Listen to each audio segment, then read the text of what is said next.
بالکل نئے اشعار مدینہ پاک میں بیٹھ کر الحمدللہ مدینہ پاک میں جانے کی سعادت حاصل ہوئی۔ اللہ تعالیٰ آپ سب کو لے جائے آمین۔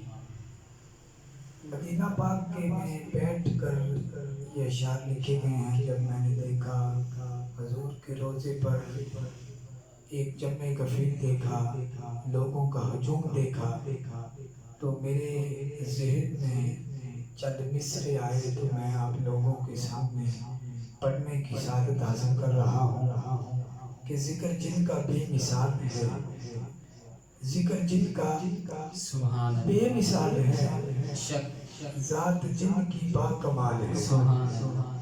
ذکر جن کا بے مثال ہے، ذات جن کی با کمال ہے۔ ہم تو اس لجپال نبی کا ذکر کرتے ہیں جس نبی کا سارا زمانہ محتاج ہے۔ ہم تو اس لجپال نبی کا ذکر کرتے ہیں جس نبی کا سارا زمانہ محتاج ہے۔ اور جب میری نظر گنبد خضرا کے حسین جلووں پہ پڑی تو میرے دل میں یہ اشعار آئے تو میں آپ کو سنانے کی سعادت حاصل کر رہا ہوں کہ کوئی کیسے سمجھے گا رتبہ سبز گنبد کا، کوئی کیسے سمجھے گا رتبہ سبز گنبد کا۔ سب رتبوں سے بلند ہے رتبہ سبز گنبد کا، سب رتبوں سے بلند ہے رتبہ سبز گنبد کا۔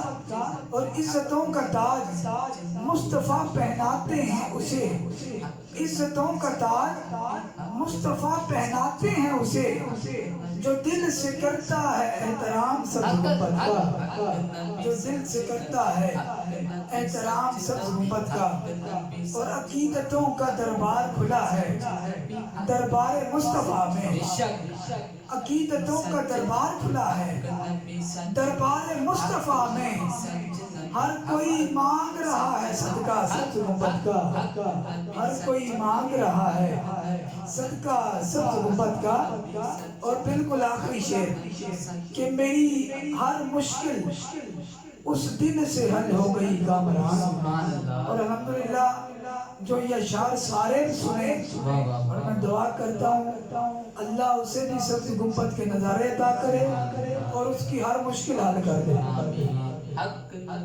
میری ہر مشکل اس دن سے حل ہو گئی کامران، ایک بار جو آنکھوں سے کر لیا نظارہ، ایک بار جو آنکھوں سے کر لیا نظارہ سبز گنبد کا، ایک بار جو آنکھوں سے کر لیا نظارہ سبز گنبد کا۔